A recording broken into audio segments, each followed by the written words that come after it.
भाजप उत्तर रायगड जिल्हा अधिवेशन नुकतेच पार पडले असताना आगामी विधानसभा निवडणुकीच्या दृष्टीने पक्ष मजबूत संघटन निवडणुकीच्या एका मजबूत रणनीतीला कसा हातभार लावू शकतो यासाठी रायगड जिल्हा बैठक आयोजित करण्यात आली होती। जनसामान्यांनी निवडणुकीच्या तोंडावर विरोधकांकडून पसरवल्या जात असलेल्या फेक नेरेटिव्हला सामोरे जात असताना पक्ष कार्य, आपल्या ज्येष्ठ नेत्यांनी केलेली विकास कामे, सरकारचे जनहितार्थ निर्णय यांचा उपापोहा यावेळी मार्गदर्शन व भाषणातून करण्यात आला।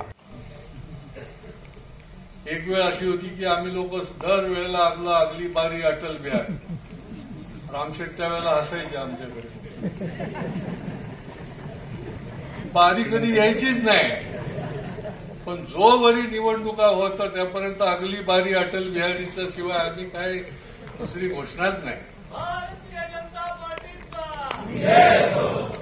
पण ज्या दिवशी लाल किल्ल्यावरनं अटल बिहारी वाजपेयींनी तिरंगा फडकवला त्यावेळेला या देशातल्या कोट्यावधी लोकांना याची देही याची डोळा बघायला मिळालं।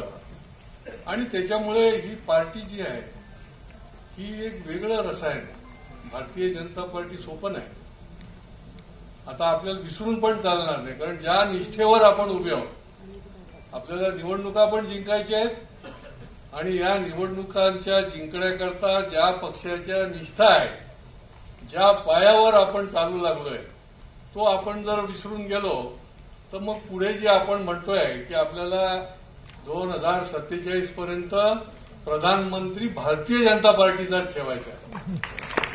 त्याला कारण एकीकडे जशी मेरा बूथ सबसे मजबूत जे आपण आता म्हणतो तसं आपण ज्या निष्ठेवर या पक्षाच्या आपण उभे आहोत त्या पंचनिष्ठा देखील आपल्याला विसरून चालणार नाही असं मला नेहमी